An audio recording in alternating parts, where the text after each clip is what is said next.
Why are out-of-eligibility college basketball players still jumping into the transfer portal? Imagine a sports scene where the transfer portal is buzzing like a chaotic marketplace, with players rushing in even after their college eligibility has run out. That's exactly what's happening in men's college basketball right now. After a wild month of transfers, the portal is officially closed, but the basketball world is still trying to catch its breath. The days of nurturing high school recruits over 4 years are gone. Today, rosters are constantly shaken up by players leaving for greener pastures, sparking bidding wars for even the most seasoned talents. Lately, the chaos has only intensified, with over 150 players, completely out of eligibility, entering the portal.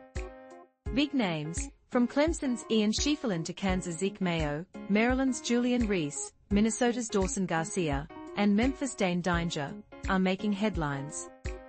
They are hoping that recent court cases might force the NCAA to loosen rules and let them keep playing. Without a change, most will need a special waiver, which they are unlikely to get.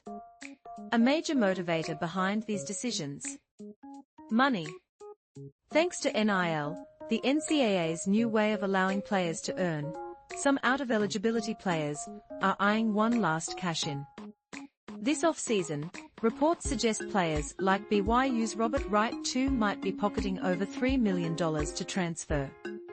USC's Rodney Rice is also in that ballpark, and Texas Tech paid a whopping $4 million to keep JT Toppin from jumping to the NBA in 2025.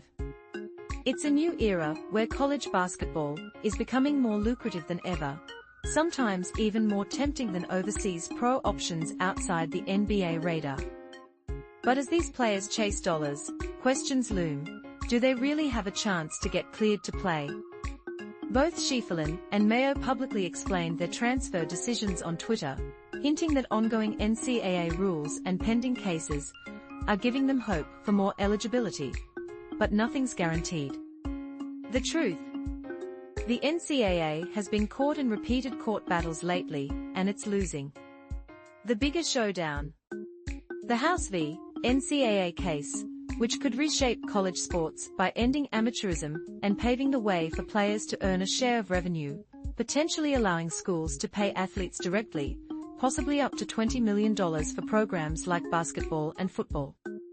But that's still up in the air, with the NCAA refusing to discuss changes until certain legal decisions are finalized.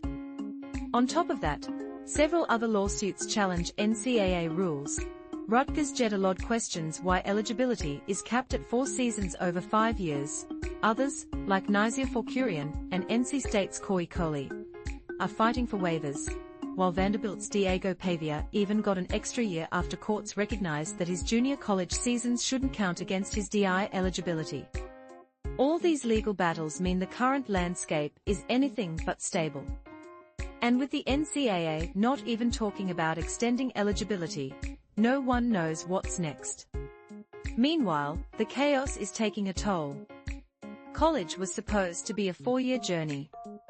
Many players already gained an extra year during the pandemic, but now, the flood of players out of eligibility entering the transfer portal makes things even messier. Coaches are frustrated, especially because older, more experienced players tend to get trust over younger talent, even when the younger players might actually be better. Just ask Michigan State's Jace Richardson, who only started to shine after getting regular minutes in February. The influx of non-eligible players into the portal has turned college basketball into a total circus. Experts and insiders are calling it a stupid mess, normal players who've exhausted eligibility, but still jumping into the portal for one last shot at cash or fame. Right now, the entire college sports world is riding a rollercoaster of uncertainty. For once, the players, especially those still deserving, are somewhat benefiting. Yet, it's an entirely different story when players entering the portal have no eligibility remaining, chasing a final paycheck that might not even be possible. The chaos continues, and the future of college hoops remains as unpredictable as ever.